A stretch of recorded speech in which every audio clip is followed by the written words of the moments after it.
നിങ്ങളുടെ favourite shows ഇനി ഒരിക്കലും മിസ്സാവില്ല. ഇപ്പോൾ C5 കാണും നിങ്ങളുടെ ഫേവറേറ്റ് ഷോസ് തികച്ചും സൗജന്യമായി.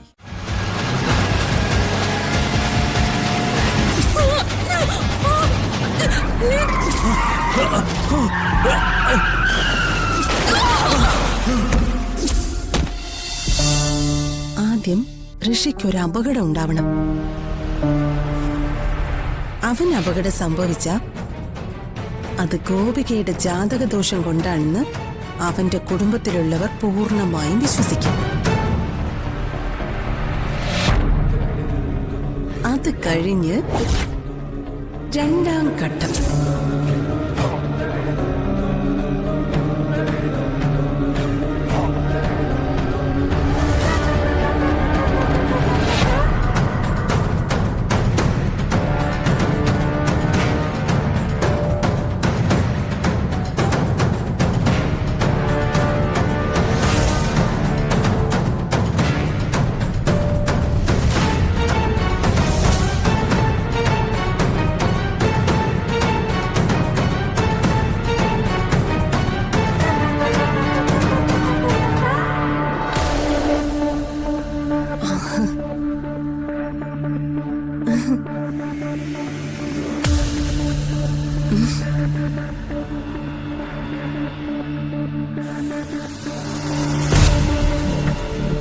എന്താ പെട്ടെന്ന് കാണണോന്ന് പറഞ്ഞത്?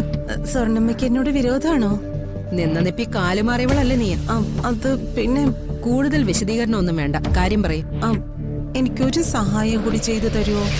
എങ്ങനെ എങ്ങനെ എങ്ങനെ? ഇതെന്റെ ഒരു അപേക്ഷയായിട്ട് കണക്കാക്കണം.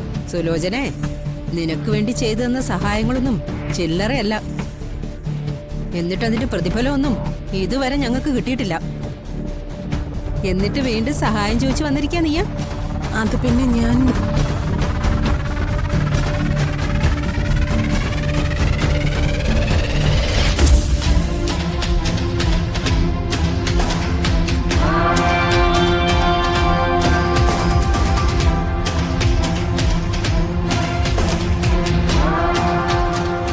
എന്താ സുലോചന കാര്യം?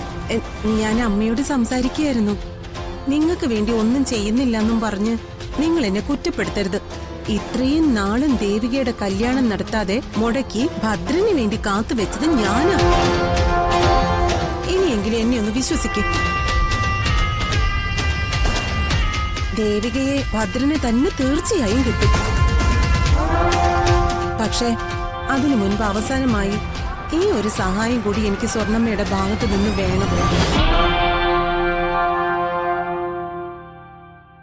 എന്താ വേണ്ടത്? അത്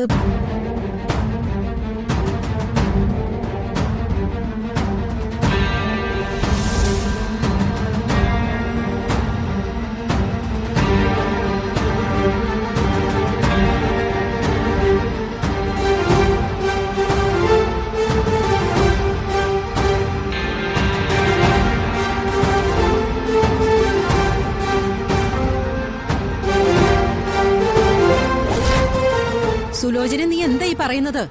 ഇത് നിസ്സാര കാര്യമൊന്നുമല്ല. ഇത് വലിയ സഹായമാ.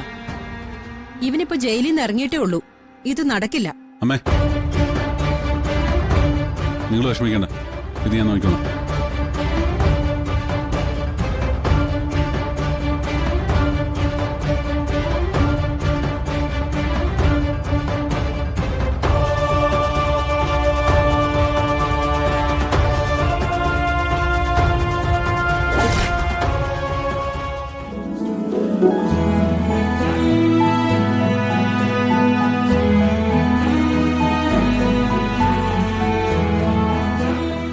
റെഡിയായോ? ഞാൻ റെഡിയാ. എന്നാ പോ. അല്ല, ഋഷി റെഡിയാവാൻ പറഞ്ഞതുകൊണ്ട് ഞാൻ റെഡിയായി. നമ്മളിത് എങ്ങോട്ടാ പോകുന്നേ? സസ്പെൻസ് ആണോ? ഏയ് അല്ല, സസ്പെൻസ് ഒന്നും അല്ല. കുറച്ചു സമയം ഈ വീടിനകത്തെ ശ്വാസം മുട്ടലൊക്കെ ഒന്ന് ഒഴിവാക്കി പുറത്തെവിടെയെങ്കിലും പോയി സ്പെൻഡ് ചെയ്യാന്ന് കരുതി. ആരെയും പേടിക്കാതെ സ്വാതന്ത്ര്യത്തോടെ നമുക്ക് രണ്ടാൾക്കൊന്ന് ചുറ്റിട്ട് വരാം. ഞാൻ റെഡി. എന്നാ പോ.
യെസ്,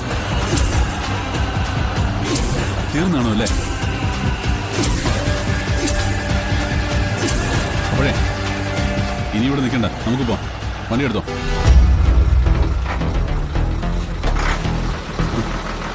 ഡൗൺലോഡ് ചെയ്യൂ C5 ആപ്പ്. കാണൂ എല്ലാ എപ്പിസോഡുകളും സൗജന്യമായി.